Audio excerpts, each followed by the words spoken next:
من سەرکردەی زۆرم لەم ناوچەیە بینیوە و لەگەڵیان دواوم لە یاسر عەرەفاتی فەلەستینەوە بگرە تاوەکو ئەحمەد شا مەسعود لە ئەفغانستان و بینەزیر بۆتۆ لە پاکستان. تەنانەت ئەوانەی ئێران و لوبنانیش، بەڵام فواد مستەفا سوڵتانی جیاوازیەکی لەگەڵ هەمویان هەبوو. ئەویشەوە بوو کە بۆ ئەو تەنیا پرسە سیاسیەکە گرنگ نەبوو، بەڵکو پرسە ئینسانیەکە گرنگتر بوو. هەرەو خەسڵەتەش وای کردبوو کاریگەری لەسەر هەموو کەسدا بنێ.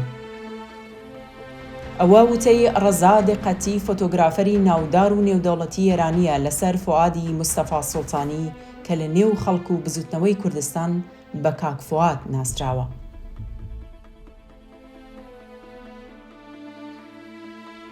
مردن یان نەمان بە هەر هۆکارێک دیاردەیەکە چاوەڕێی هەمومان دەکات، بەڵام دەگمەنە ئەو کەسانەی کە دوای نەمانیان هە لە نێو خەڵکدا بمێنەوە. ئایا ئەوانەی نێو و بیر و یادیان دەمێنێتەوە ڕاز و نهێنیەکیان هەیە یان سحریان لێکردوون؟ بێگومان نا. ڕاز و سحری ئەوان بۆمانەوە تەنیا یەک شتە: خۆبواردن لە حەز و بەرژەوەندیە شەخسیەکان لە پێناو خێر و بەرژەوەندی گشتی. بەرژەوەندی و خێری گشتی لای ئەوان هەر هەمان بەرژەوەندی شەخسیە. ئەوەی دوای مردن دەمێنێتەوە و بەردەوام لەگەڵمانە و بووە بە بەشێک لە ئێمە تا بەرژەوەندی و خێری گشتی بمێنێت لەگەڵمان دەمێننەوە. ناویان دەبێتە ڕەمز بۆ هەتا هەتایە. کاک فواد یەکێک لەو کەسانەی مێژووی کوردستانە.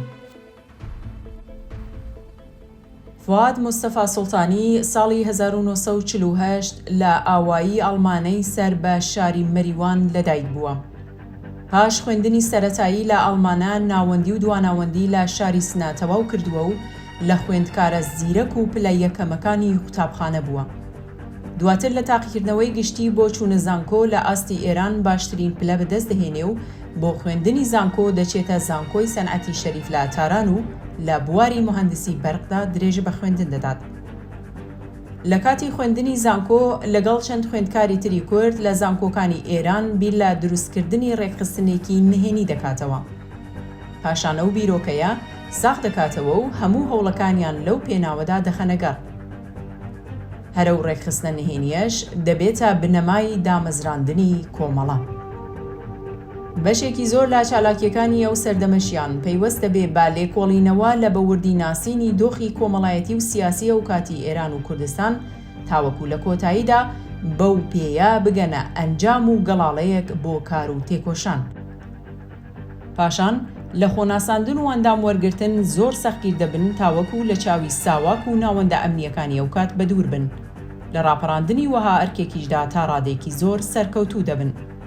کاک فواد پاش تەواوبوونی خوێندن لە تاران دەگەڕێتەوە کوردستان و ماوەیەک لە کارخانەی بەرقی مەریوان کار دەکات، بەڵام بەهۆی وەستانەوەی بەرامبەر ساواک و کاربەدەستانی ئەو کات بەرامبەر زۆڵم و زۆر دوور دەخرێتەوە بۆ پارێزگای لۆڕستان و لە شاری بروجێرد لە کارخانەی بەرق درێژە بە کار دەدات. بەڵام فواد هاوکات بەردەوام خەریکی لێکۆڵینەوە بووە لەسەر دۆخی سیاسی و ئابووری و گەیشتن بە ڕێگەیەک لا خەبات بۆ دەربازبوون لەم دۆخە. لەم پێناوەدا تەنانەت بۆ نووسینی یادداشتەکانیشی تووشی سەختی و بربەستی زۆر بووە. ساعید وەتەندوس لە هاوڕێیانی نزیکی کاک فواد لە هەمان کاتیشدا یەکێک لە ئەندامانی دامەزرێنەری کۆمەڵەیە دەیگێڕێتەوە کە جارێک بۆ سەردان و گۆڕینەوەی بیرروڕای هاوڕێیانی تر چوومە لای کاک فواد لە بروجێرد. خەریکی کۆمەڵێک نووسین بوو، وتی دەستگای تایپم پێویستە. ئەو کاتیش کەسێک دەستگا یان ماشینی تایپی بوایەت دەکەوتە ژێر چاودێری هێزە ئەمنیەکان و تەنانەت دەستخستنیشی ئاسان نەبوو. ماڵەکەی کاک فوادیش لە تەنیشت ئیدارەی بەرق بوو. تەقەتەقی ماشینی تایپ مەترسی ئاشکرابوونی هەبوو.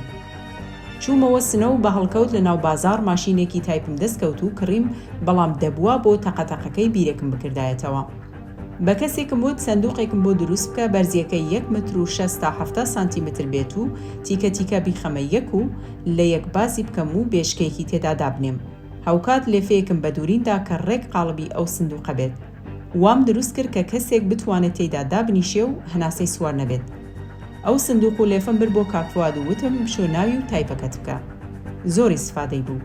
کاک فواد کارەکەی لەناو ئەو سندوقەدا ئەنجام ئەدا و چەند شتی لەوێدا نووسی. یەکێکیان نامیلکەی چرا و پەراکەندە ئیم و چگونە متحد شەبین بوو. ئەویتر نووسراوەیەک بوو بە ناوی جنایەت دیگەر عەلەیه خەڵقی کورد، ئەویش هەر کاک فواد نووسی. لێکۆڵینەوە و نووسراوەکانی فواد و بەشێک لە هاوڕێیانی تری بەردەوام دەبێ بۆ گۆڕینەوەی بیرۆڕا و ڕەخنەگرتن چەندین کۆبوونەوەی دوور و نزیک دەگرن و ئەو کات لەو کۆڕەدا بەشێکی زۆریان لەسەرەوە کۆک دەبن و هاوڕێی کاک فواد دەبن کە کۆمەڵگای ئێران و کوردستان نیمە فێۆدال و نیمە سەرمایەداریە و بەو پێیەش دەبێت لە باتی تێوەری و هەڵوێستی ڕووناکبیرانەی برج ئاجنشین دەبێت دەست لە کار و فەرمانی ئاسایی کە بۆیان خوێندووە و دامەزراون هەڵبگیردرێت و تێکەڵی چینی هەژار و خواری کۆمەلگا ببن بۆ ئەوەی وشیار بکرێنەوە و ڕێک بخرێن بۆ خەبات و شۆڕش لە دژی سیستمی دەسەڵاتدار. ئەو بۆچوونە لە کۆمەڵەدا وەک خەتی یەک ناسێنرا کە کاک فواد تیۆریزەی کردبوو. لە بەرامبەریشدا ڕوانگەیەکیش هەبوو کە لە ئەقەلیەتدا بوو ئەویش پێی وابوو کە کۆمەڵگای ئێران تەواو بووە بە سەرمایەدار و دەبێ کار بکرێت بۆ خەباتی چینی کرێکار کە لە ڕاستیدا لەو کاتەدا نەیتوانی بوو ئەو کۆڕە بە قەناعەت بگەێنێ و وەک خەتی دوو ناسێنرا. فواد لە لورستانەوە دەگەڕێتەوە بۆ شاری سنە، لەوێ وەک مامۆستا دەست بەکار دەبێت و بەهۆی تێکەڵی لەگەڵ خەڵک و خوێندکاران ساواک دەیگرێت و ڕەزبەری ساڵی 1974 ڕاگوێزی تارانی دەکەن. لەژێر سەختترینە شکنجە و ئازاردا خۆڕاگریەکی بێوێنەی بووە و ناتوانن لەسەر ڕێکخستنەکانی کۆمەڵا هیچی پێ بدرکێنن. ڕەزا دیقەتی کاوزیندانی فواد بووە لە تاران دەیگێڕێتەوە. ئەو کات ڕەسم بوو کە ئەفسەرنیگابانی زیندان دەهاتە ژوورەکان دەبوایە ئێمە لەبەری هەستابین.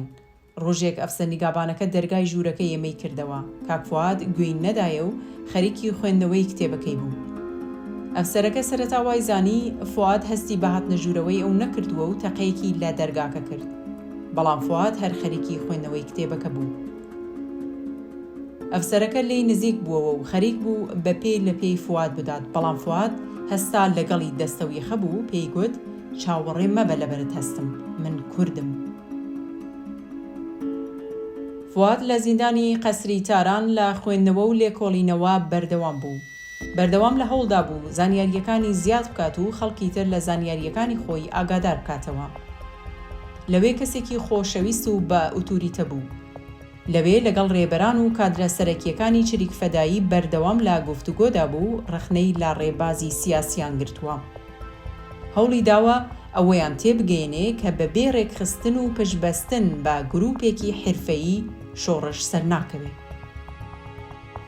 هاتنە سەرکاری کارتێر لە ئەمریکا حەمەڕەزاشا ناچار دەکات کۆت و بەند و فشار لەسەر زیندانیە سیاسیەکان کەم بکاتەوە. کاک فواد سوود لەم دەرفەتە وەردەگرێ و داوا دەکات لە زیندانی تارانەوە بیگوازنەوە بۆ زیندانی شاری سنە. بۆی ساڵی 1977 دەیگەڕێنەوە بۆ شاری سنە. لە زیندانی سنە لە ماوەیەکی کەمدا دەتوانێت کار بکاتە سەر زیندانیە سیاسیەکانی تری زیندان و دەبێتە دەمڕاست و خۆشەویستی زۆر بەیان. هەر ئەوەش وای کرد بەشێک لەو زیندانیە سیاسی و تەنانەت ئاساییانە دواتر ببنە کادر و فەرماندەی کۆمەڵە.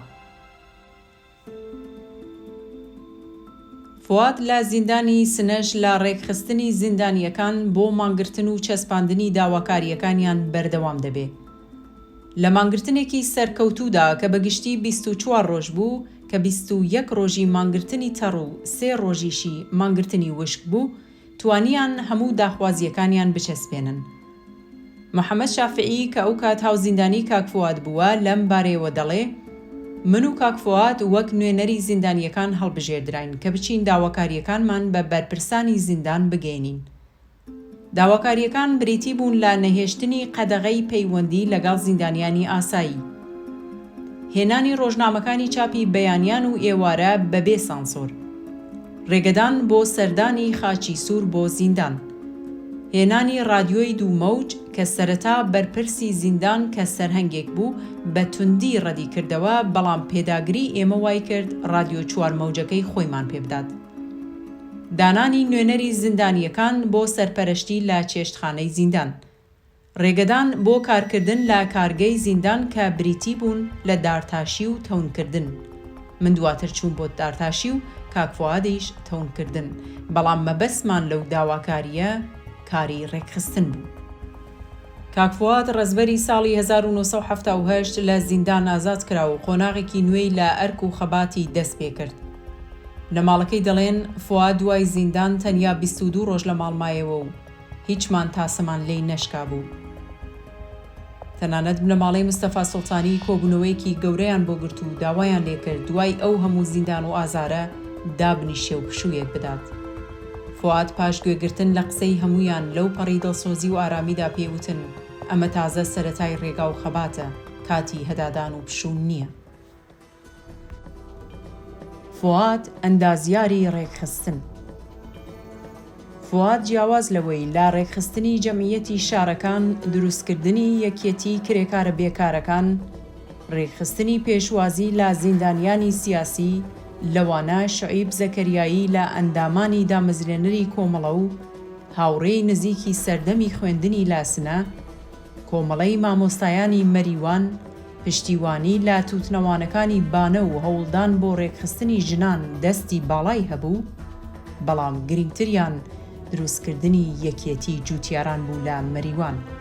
پاشەوەی ئیسلاحاتی ئەرزی لە هەفتاکاندا لە ئێران کرابوو، بەشێکی زۆر لە دەرەبەگ و زەمیندارەکانی کوردستان زەویەکانیان لێسەندرا بوونەوە و درابووە وەرزێرەکان. بەڵام پاش نەمانی شای ئێران دەرەبەگەکان کەوتنە خۆیان بۆ لێسەندنەوەی زەویەکانیان.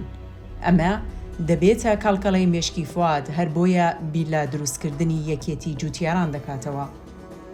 یەکێتی جوتیاران بە فۆرمێکی نوێ لەو کاتەدا دروست کرا و تەنانەت بۆ پاراستنی خۆیان و زەویەکانیان چەکداریش کران. دواتر لە چەندین شاری تری کوردستان یەکێتی جوتیاران دامەزرا.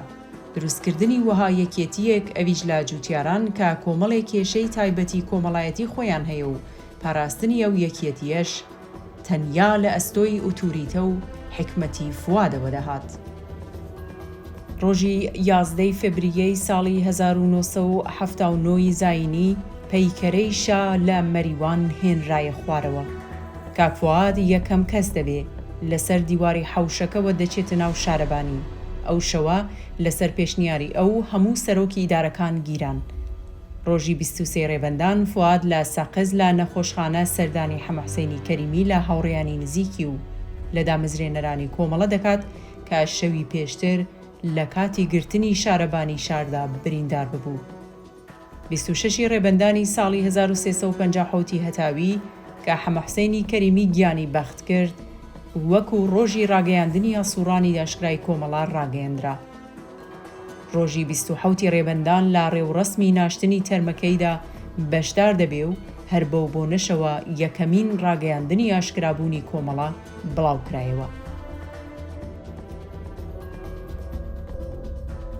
فواد وەک یەکێک لە ئەندامانی شورای شاری مەریوان هەوڵ دەدات لەگەڵ نوێنەرانی حکوومەت و پادگان ڕازیان بکات کە هێزەکانی سوپا لە شارەکە نەمێنن یان لانی کەم لە نێو شار بڵاوەیان پێ نەکرێت. بەڵام ئەو هەوڵانە سەر ناگرێت، بۆیە لەسەر پێشنیاری ئەتای ڕۆستەمی لە چالاکانی ئەو کاتی مەریوان داوا دەکات لە خەڵک بۆ ناڕەزایەتی بە بشێوی هێزەکانی سوپا لە مەریوان شار بەجێ بهێڵن و بۆ ماوەیەک بچنە دەرەوەی شار. سیویەکی پوشپەڕ هەتا چواردەی گەلاوێژی 58 هەتاوی خەڵکی مەریوان بە تێکڕا شار بەجێ دێڵن.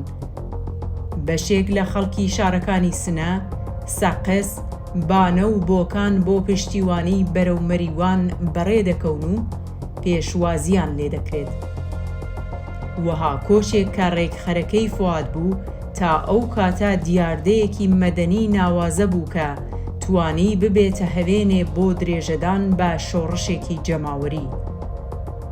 لەمەشدا فواد سەرکەوتوو بوو، هۆکارەکەشی ئەو ڕاستیە و شەفافیەتە بوو کە لەگەڵ خەڵک هەیبوو، تەنانەت خەڵکی ڕۆژانە لە ڕیزی یەکە بە یەکەی کۆبوونەوەکانی لەگەڵ نوێنەرانی حکوومەت ئاگادار دەکردەوە. پاش ئەوەی خومەینی زانی کە ئەو هەیمەنەی لە ئێران هەیەتی لە کوردستان نیەتی و بەو جۆرەکە دەیهەوێ بۆی ناچێتە سەر، لە 28 گەلاوێژی ساڵی 58 هەتاوی فتوای جیهادی لە دژی خەڵکی کوردستان دەرکرد و داوای لە هەموو هێزە سەربازیەکان کرد هێرش بکەنە سەر کوردستان. أشداء على الكفار رحماء بينهم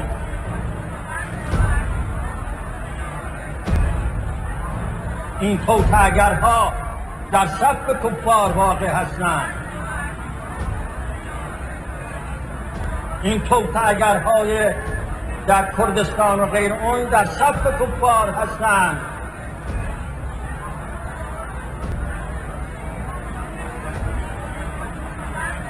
با اونها باید با شدت رفتار کرد. دولت با شدت رفتار کند، ژاندارمری با شدت رفتار کند، ارتش با شدت رفتار کند. اگر با شدت رفتار نکنند ما با آنها با شدت رفتار میکنیم.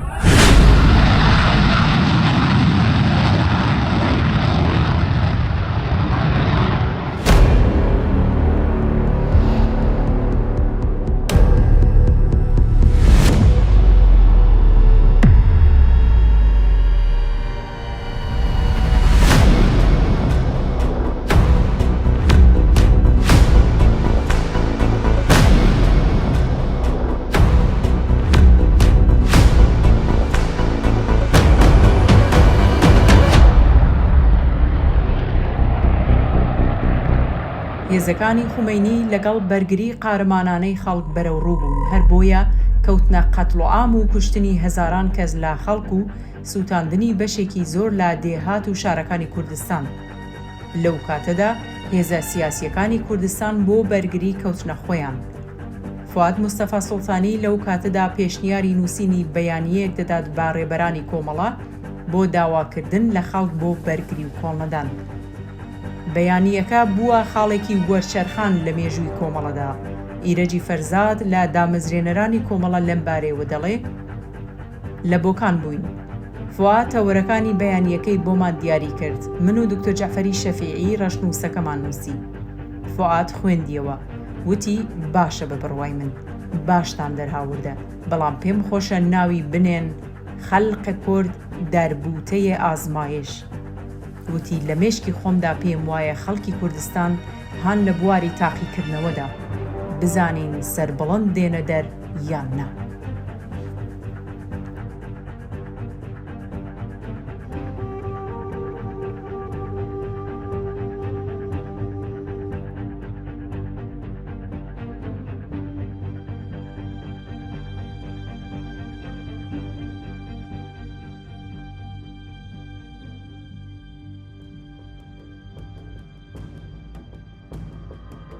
یەکێک لە تایبەتمەندیە سەرەکیەکانی فواد مستەفا سوڵتانی قودرەتی تەشخیص و لێکدانەوەی بوو. تواناییە سەرەکیەکەشی ئەوە بوو کە بواری کۆمەڵایەتی و هاوکێشەکانی ناو کۆمەلگای بەباشی و بەوردی دەناسی.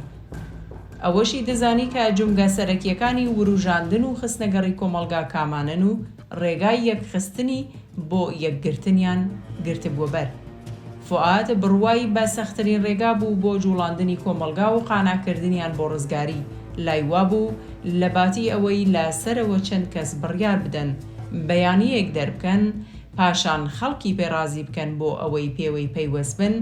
دەیوت دەبێ لە خوارەوە لەگەڵ تاک بە تاکی کۆمەلگا قسە بکەیت و وشیاریان بکەیتەوە بۆ دەستەبەرکردنی مافەکانیان. تامابوو هەر ئەوەشی کرد و هەر بەو ڕێگایەدا ڕۆیی. یەکێتی جوتیاران، مامۆستایان، یەکێتی کرێکارانی بێکار و یەکێتی ژنان و جەمعیەتەکان بەدەیان ڕێکخستنی تر کە دواتر هەموویانی لە کۆمەڵەدا تێکەڵکێش کرد، بەرهەمی هەمان بیرۆکە بوون. ئەوەش دەگەڕایەوە بۆ ئیرادە و ئیمانی تەواوی ئەو بەهێزی خەڵک. فواد وەک بیری سیاسی و ئایدۆلۆژی خۆی بە سۆسیالیست دەزانی و لەو پێناوەشتا خەباتی دەکرد. بیری سۆسیالیستی تەنیا وەک ژەستێکی ڕووناکبیرانە نەبوو لەلای ئەو، بە کردار و ئەخلاقیش هەر هەمان هەڵسوکەوتی یەکسانی خوازانەی لەگەڵ خەڵک و دەوروبەریەکانی هەبوو. هەموو ئەوانەی ئەو کات لەگەڵیدا بوون و بە یار و نەیارەکانیشەوە لە نووسراوە و قسەکانیدا شایەدی ئەو ڕاستیە دەدەن. لە لای فواد ڕزگاری نەتەوەیی کە ئەو کات پێی دەوترا مەسئەلەی ملی لە ڕێگای تەیارکردن و جوڵاندنی چینی خواری کۆمەلگاوە مسۆگەر دەکرا. ئەو پێیوا بوو کە چینی هەژار و خواری کۆمەلگا زیاترین پێکهێنەری چینەکانی کوردستانن. تەنانەت لە کاتی باسەکانی ئەو کاتیشیان بۆ پێویستی دروستکردنی حیزبی کۆمونیستی ئێران لە بەرامبەر بەرەی ڕاستی ئەو کاتی ئێران لای وابوو دەبێ حیزبی کۆمونیستی کوردستانیشدا بمەزرێ.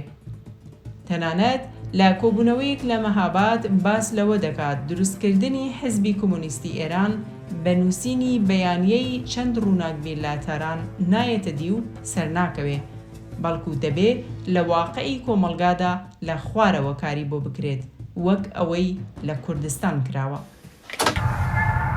لەمەوەتە کە ئەساساً ئەشێ حیزبی کۆمۆنیستی ئێران بەوجود بێ، من تا حەقی مسلمێ خەڵکی کوردیشە کە حیزبی کۆمۆنیستی کورد و ئەوە تحوڵات و شایەت تاریخی تعیین کاتە حیزبی مستەقلی کۆمۆنیستی کوردستان دروستکە یانی أنا فاكر مثلا سازمان قتال كردستان هذا فعاليته لكن مسائل كردستان وقتي لما أصلا وحدكم لغلاطين كأو بوخي لمسائل كردستان فاجاي كذبه أنا أخذت كردستان فاجاي نقول بعض التحقيقات سادي كذبة وإعلانية يعني نفسية لموت كردستان منتشرة أو تبقى أساس أو جديدة وحدة لغلاطين. فواد بەردەوام کاری بۆ یەکریزی سیاسی و کۆمەڵایەتی خەڵکی کوردستان کردووە بۆ ئەوەی لە بەرامبەر دوژمندا بەهێز بێت. پەیوەند بە پارچەکانی تری کوردستانیش هەر هەمان ڕوانگەی هەبووە و بڕوای بە یەکگرتووی و هاوهەڵوێستی هەبووە. لاخڕی ناوەزانگ لە باشووری کوردستان چاوی بە مام جەلال کەوتووە، دوای چەندین کۆبوونەوە داوای دەرکردنی بەیانێکی هاوبەشی لێ کردووە. ساعید وەتەندوست لەم بوارەوە دەڵێ کاک فواد بە مام جەلالی وت بۆ لەسەر ئایندەی کوردستان شتێک نەنووسین و هەردوو لامان ئیمزای بکەین. ئەوە یەکەم جار بوو شتی وا مەترەح دەبوو، تاڵەبانی کاک فوادی بۆ هەوڵجار ئەدیت و ناویشمان نابوو کاک عەلی. کە هاتینە دەرەوە مام جەلال وتی ئەم کاک عەلیە زۆر بلیمەتە. مام جەلال تا دوای شەهیدبوونی کاک فواد نەیزانی کاک عەلی کاک فواد بوو. دواتر پێمان وت. بەڵام مام جەلال زۆر جار بە منی وتووە سوڵتانی زۆر زیرەک و بلیمەت بوو، ئەگەر ئەو بمایە کۆمەڵا چارەنووسێکی تری پەیدا کرد. لە هەمان کاتیشدا فواد پەیوەندی لەگەڵ چالاکانی کورد لە باکووری کوردستان ساز کردبوو، تەنانەت کۆبوونەوەیەکیشیان لە مەرگەوەڕ بۆ هاوپشتی و هاوخەباتی لەگەڵ دەکەن. پێشتریش لە نووسراوەیەکدا بەنێوی پیلانێکی تر لە دژی گەلی کورد لێکدانەوەی لەسەر پەیمانی 1975 جەزایر بڵاو کردبووەوە. فواد لە چۆنیەتی و ڕوودانی پێشاتەکاندا چەند پێشبینی کردووە کە زۆریان ڕاست دەرچوون. لە چەندین نووسراوە و نامیلکەیدا کە ئەو دەم سەردەمی سەرۆگۆزیرانی ئەسهاری بووە، پێشبینی کردووە کە ڕۆژاواییەکان لە ترسی یەکێتی سۆڤیەت لە داهاتوودا پشتیوانی ئیسلامیەکان دەبن و هەرواش دەرچوو. هەروەها پێش هێرشی ئێران بۆ سەر کوردستان لە چەند کۆبوونەوەدا باس لەوە دەکات کە ئەم دۆخە ئازادە لە کوردستان کاتیە و ڕژیم خەریکی پیلاندانانە و وتوێژەکان بۆ کڕینی کاتە و خۆی بۆ هێرشێکی گەورەتر ئامادە دەکات. ئێمە دەبێ ئامادەی بەرەنگاری بین.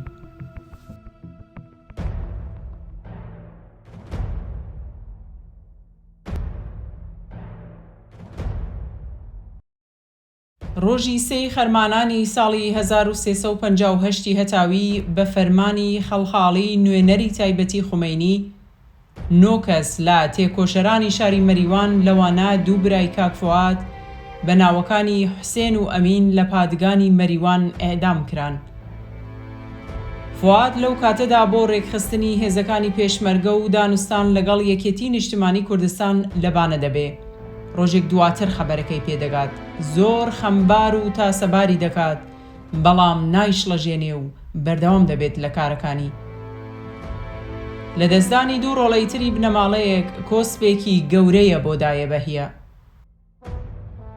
ڕەزا مستەفا سوڵتانی برای دەیگێڕێتەوە و دەڵێ لە بیرمانە کە دایکمان لە ناو شیوەن و ڕۆڕۆی دوو براکەی ترمان واتە حوسێن و ئەمیندا بەردەوام ئەمەی دەگوتەوە. تەیارەی چەمران شانە و شانەکات، داوای جوانەکان مەریوانەکات. دوای چەند ڕۆژ لە بیستنی مەرگی ئەو 9 کەسە فواد لەگەڵ تیمێکی پێشمەرگەی یەکێتی نیشتیمانی دەگەڕێتەوە بۆ مەریوان. چەند کۆبوونەوە لا دەرەوەی شار دەگرێت، دواتر بڕیار دەدات دیسانەوە بگەڕێتەوە بۆ بانە. سەرڕای ئەوەی داوای لێ دەکەن هێزێک لەگەڵ خۆی بەرێ، بەڵام دەڵێ ئەو ڕێگای ئێمەی پێدا دەچین حکوومەتی لێ نییە. پێویستە هێزەکان بۆ بەرگری لێرە بمێننەوە، من نامەوێ. بەڵام هێزەکانی حکوومەتی ئێرانی لە ناکاو لەو ناوە دەردەکەون و ڕێگاکەیان لێدەگرن و لە ئەنجامی تێکەڵچوون و شەڕێکی چەند ساعتە کاک فواد شەهید دەبێ.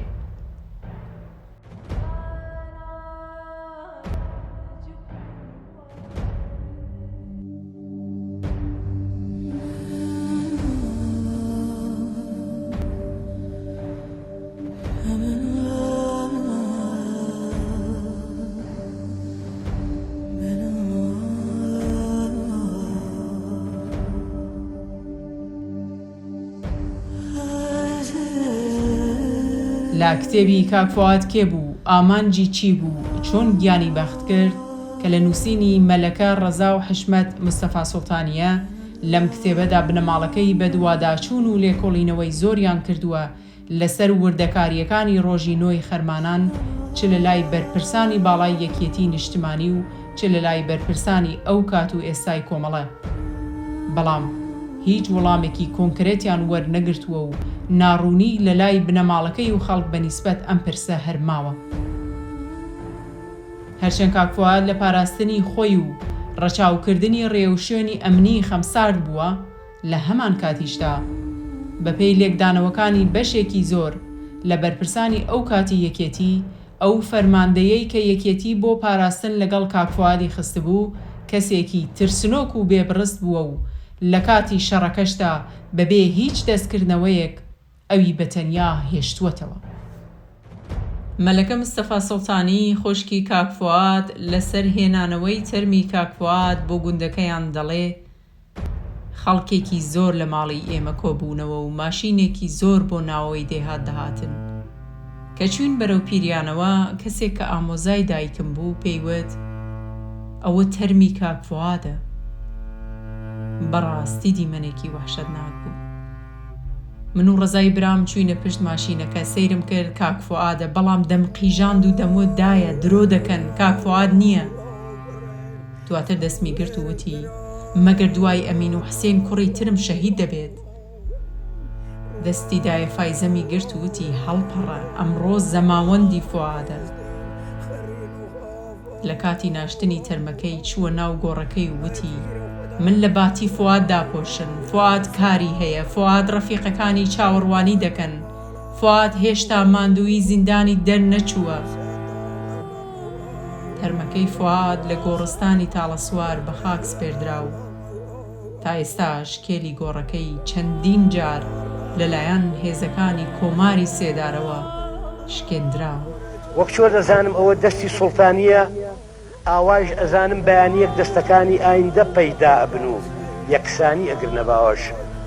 وەک چۆن ئەزانم ئەوە ڕەنگی سپیە، ئاواژ ئەزانم بەیانیە خۆشەویستی دێت و بەو ڕەنگە دامانە پۆشێ.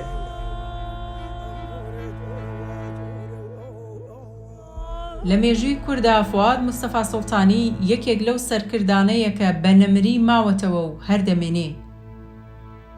فواد نەک لە بەرەوەی لە خێڵ و عەشیرەیەکی گەورەوە سەری هەڵدا، بە پێچەوانە پشتی لە هەموو ئەو یاسا و ڕێسایانە کرد.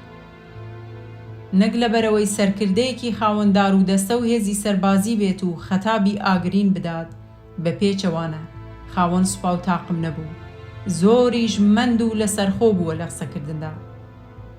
نەک لە بەرەوەی تێوەری زانیوە و خستبێتی خزمەت دەسەڵاتەکەیەوە، بە پێچەوانە تێوەری لای ئەو لە کاتی کرداردا بەرهەم دەهات و کۆمەڵگا و بەرژەوەندیەکانی تێوەریەکەی دیاری دەکرد. نەک لە بەرەوەی خاوەن کاریزمایەکی سەیر و سەمەر بێت و کەڵکی لێوەرگرت بێت بۆ ڕێبەرایەتی کردن، بە پێچەوانە کەسێکی ئاسایی کۆمەڵگا بوو. دەسەڵاتی لە یەکە بە یەکەی تاکی کۆمەڵگادا دەبینی، نەک لە خۆیدا. ئەرکی ڕێبەریکردن لای ئەو سەرەتا لە خۆیەوە دەستی پێکرد، نەک تەنیا ڕاستپاردە. بۆ نمونە فواد لە میانەی وتوێژەکانی حکوومەت لەگەڵ شۆرای شاری سنە کە سدیق کەمانگەر نوێنەری شار بوو، تەنانەت بە فەرمی هێشتا نەببووە ئەندامی کۆمەڵەش، دەڵێ ئێستا سدیق ڕێبەرمانە. ئەرکی من لەم کاتەدا لەم کۆبوونەوەدا پاراستنیەتی وەک پێشمەرگەیەک. گرنگی کەسی وەک فواد بۆ ئێستا و ئەم ڕۆژانەی ئێمە نەک پیرۆزکردن و ستایشێتی، بەڵکو ڕێبازە ئەو ڕێبازەی بەرژەوەندی خەڵک و پشتبەستن بە هێزی خەڵک و ڕێکخستن و یەکگرتوویانە، نەک پشتبەستن بە وەهم و خەیاڵی بێگانە و دەرەکی.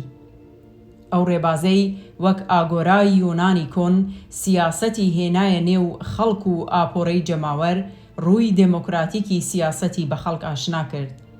ئەوەی فواد کردی سوورکردنی ڕووی سیاست بوو لە لای خەڵک، نەک ڕووزەردی و دەغەڵکاری. هەر ئەوەش ڕەمز و ڕازی مانەوەی فوادە. فواد ڕۆیی، بەڵام وەک سەمبولێک و یادگاریەکی ئەبەدی بە گەورەی مایەوە. هاوڕێکانی مانەوە، بەڵام یەکتریان شکاند.